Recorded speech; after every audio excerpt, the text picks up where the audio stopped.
WOD 1 of week 1 of Body by Bigo. So I'm going to be asking a lot out of you guys this workout, and I am fully aware of what's happening. I'm asking you to write it out, and this is kind of a Tabata this inspired workout. So what this is, Tabata is typically referred to high intensity interval training, so HIIT type of workouts. And so you do 20 seconds of work with a 10-second rest for 8 rounds, okay? And what you're gonna be doing, and you can keep count if you want. A lot of people do this as a great test to see where their endurance is in different muscles and how those movements felt. So this is completely up to you. This is a fantastic workout. It's gonna be asking a lot of you, and I know that you guys can do this. So Tabata this. You are going to be doing 6 rounds of these. So you're going to do one movement fulfilled for that whole Tabata, then move on. You're going to give yourself a whole 1 minute rest. So click those timers on your Tabata timer that I sent to you. You can use. There's some great ones, even apps to do, and you can change the time sequences. So it's a great stopwatch type thing to use. So then you're going to do, first one you're going to do is plank jacks. Okay. Plank jacks are in that plank position. Remember, at the top of that push-up, remember, we're here. So we're gonna, since there's dynamic movement, we're gonna wanna make sure those shoulders are staying long and that ground is really pushed away from you. So what you're gonna do is go into that jack position, plank jacks. So it's like going from a wide leg plank to a closed leg plank without bouncing as much as you can. If you wanna go slow, I almost think sometimes the alternating is hard too, because now it's not really asking you. If your wrists start to hurt, you should be trying to think about wrist wraps are fantastic, that you want to wrap the joint just for that strengthening. Or if you have some foam rollers or some of those yoga blocks or anything, you can also grab dumbbells and hold them too. Sometimes going in that punch position where your wrists are straight instead of bent yet, if we don't have quite range of motion, you want to start warming up to a lot more of that flexion so that you can get some good range of those wrists. Okay, so we'll strengthen those as this goes on too. So you're going to do that. Sometimes, like I said, if you want to have that whiteboard and you're going to write, I did 15, I did 20, so that your goal is to keep that breath. If you can do box, that's great. You only have 5 breaths that you have to do. Okay, so this is the movement that's thought process for plank jacks. Then you're gonna have 1 minute down. Okay, we're gonna have the full burpee this is the full range of motion on your burpee.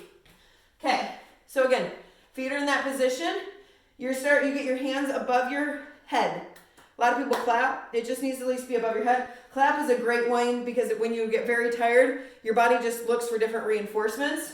So you're starting here, you go down to the ground, almost in that pike position, like we did those push-ups. You're gonna drop your feet back. Or if this is good, a lot of people step back, okay? And then going down to the floor, ideally burpee. If going down to the floor right now is too much with those push-ups, you're just gonna come back and up.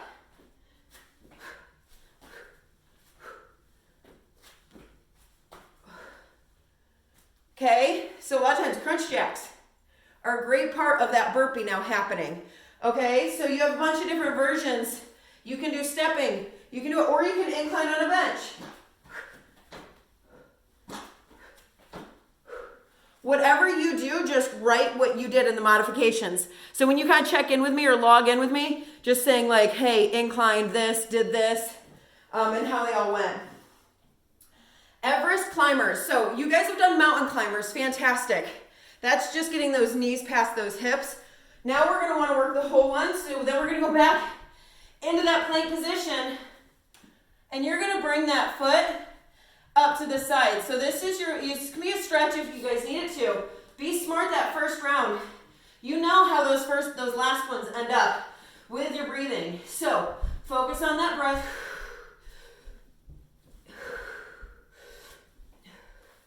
If you can do 2 in a breath, that's great, but be consistent, be aware, Go low and slow. I promise you, we're gonna get a crazy calorie burn.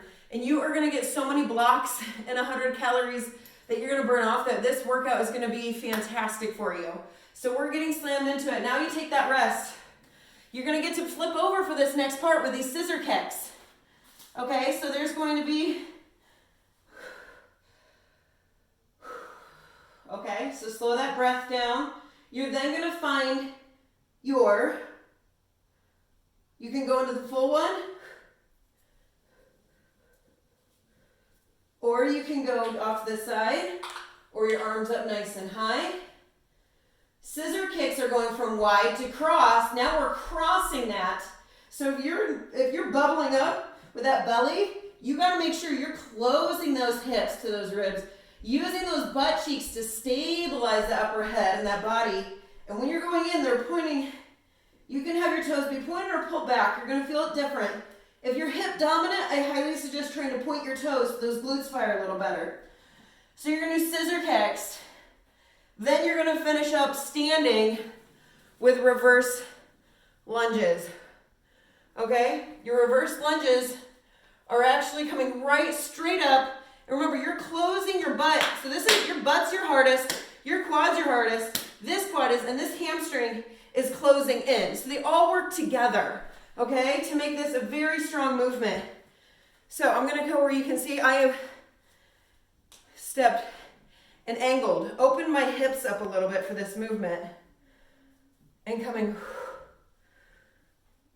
If you need to stay and do one leg for one Tabata, then 4-4. I don't care how you alternate it or change it up. You can put it in your notes if you want. But after that, you now have 1 minute of rest. This is gonna get spicy. This is gonna get dirty.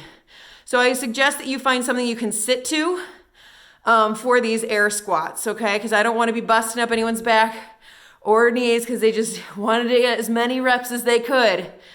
I'm not looking for reps. I'm looking for, man, I passed that test with 80% movements that are good, you know? So you guys are going to feel what, if you do, like if you feel you did 80% correct and falling within your guidelines and how the body moves, then you're going to feel what 20% recovery from this feels like. So think about that too. It's not always about reps. It's about having the right amount.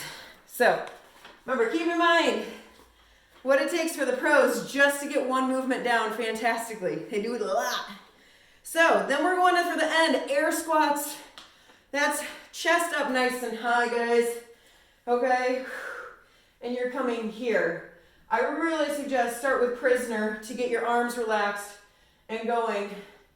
Spread those knees and toes out. Feel that ground. You gotta use your butt. You gotta breathe. You gotta canister breath. Then you're gonna go right into that finish there, guys. Nice and high. If you're doing it next to something to sit down to keep that chest up nice and high. Ooh, so that you have that reinforcement. You can also turn it into standing, or yet, if you guys are drained and dead, 20-second hold where the shoulder blades and head and the arms stay against the wall. You can do overhead. You can work your shoulders out a little, stretch out if you need to. Those are all game plans that are perfectly acceptable for this Tabata. You guys got this. Promise you it's going to be fun. Like, it might be one that you hate, but you might secretly love. Enjoy, guys.